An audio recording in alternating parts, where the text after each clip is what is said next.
Famille, la paix, si possible, soit sur vous. Honneur, bonheur, grande joie de vous retrouver. Vous savez, la période est des plus agitées. Le colon a tenté une déstabilisation qui, de toute évidence, a échoué. Ils voulaient nous enterrer. Ils sont plus que jamais en train de nous élever. Ils voulaient nous censurer. Ils sont plus que jamais en train de nous rendre encore plus populaires chez des millions d'Africains du continent et de la diaspora, et même des Blancs. Je ne parle pas des petits chômeurs que les services français engagent pour récolter et propager des fake news qui ne trompent que les ouattaristes et les ados-moutons imbécilisés que vous connaissez, mais même des Blancs prolétaires sont en plus des plus solidaires du combat que nous menons. Donc la tentative de déstabilisation du gouvernement français a plus que jamais échoué.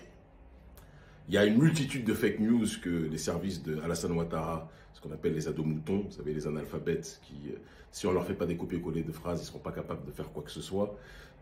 Les clébés, c'est-à-dire que le service de communication digitale de Patrice Talon, qui est en train de s'exciter en disant qu'Ekemi s'accroche à la nationalité, alors que, comme vous le savez, j'ai dit que je ne m'en dirai jamais en nationalité. Je suis né en France, je n'ai pas demandé à naître en France, de la même façon que ceux qui sont croyants savent qu'il y a parfois des gens qui sont des messagers, des gens qui sont liés à Dieu, qui sont nés en dehors de leur terre d'origine, mais qui se sont battus pour leur terre d'origine plus que jamais.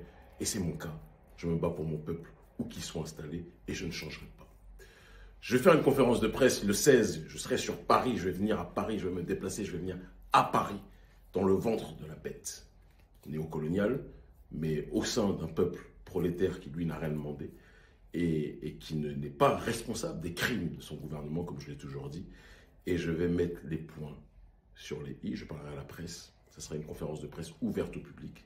Ce sera le 16 octobre. D'accord? Et on va exposer justement nos observations que l'on va envoyer au gouvernement français. Mais je tiens à dire une chose. Nous remercions le gouvernement français pour son erreur stratégique de nous diaboliser, de nous dire qu'il nous déchoit de cette nationalité française. Personne ne pleure, personne ne mendie. J'ai vu les ouattaristes et les services de Talon qui sont vraiment les réseaux de la France-Afrique. On aura l'occasion d'y revenir très prochainement, puisqu'il est important quand même qu'on rappelle que le ministère de l'Intérieur a été alerté par la DGSE l'année dernière. C'est ce qui est dit dans le courrier qui m'a été envoyé, de nos activités. Quelques semaines après que le ministre de l'Intérieur français a été alerté par la DGSE, j'étais arrêté par les services béninois, comme s'il y a une corrélation entre le fait que les services béninois avaient besoin peut-être justement d'un durcissement de la répression du côté du gouvernement français.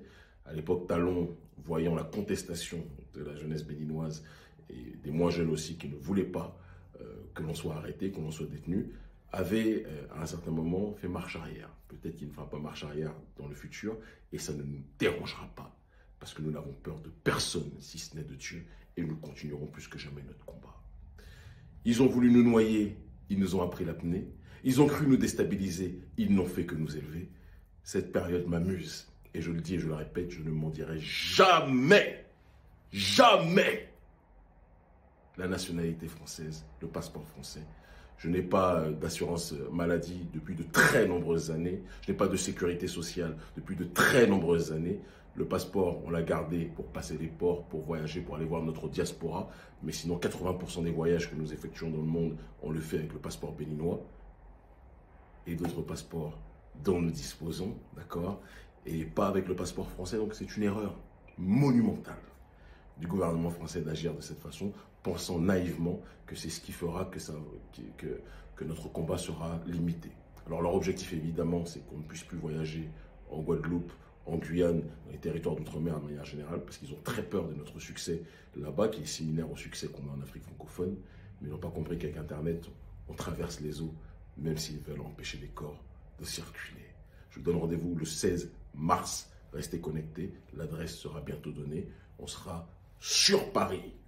Nous, on est garçons, fils de Béançin, de Bioquera. On sera sur Paris, d'accord? Et on dira la vérité aux journalistes présents, à travers les journalistes présents, au gouvernement.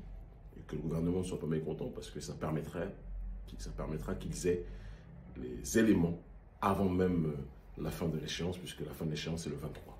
Ils auront nos observations avant. On vous donne l'adresse bientôt. Afrique libre ou la mort, nous vaincrons. Peuple noir libre ou la mort, nous vaincrons. Les Ouattaris mendiants, payés quelques centaines de francs CFA, les agents de la DGSE qui font des fake news sur les réseaux sociaux, vous ne faites rien. Vous n'êtes pas de notre niveau, vous n'avez pas notre audience, vous n'avez pas notre force, vous n'avez pas notre popularité, vous n'avez pas notre notoriété, vous n'avez pas notre cerveau. Vous savez que vous ne pouvez pas tenir face à nous. On ne vous en veut pas. On vous aime malgré tout. Et on vous terrassera. Ils commencent tous à comprendre.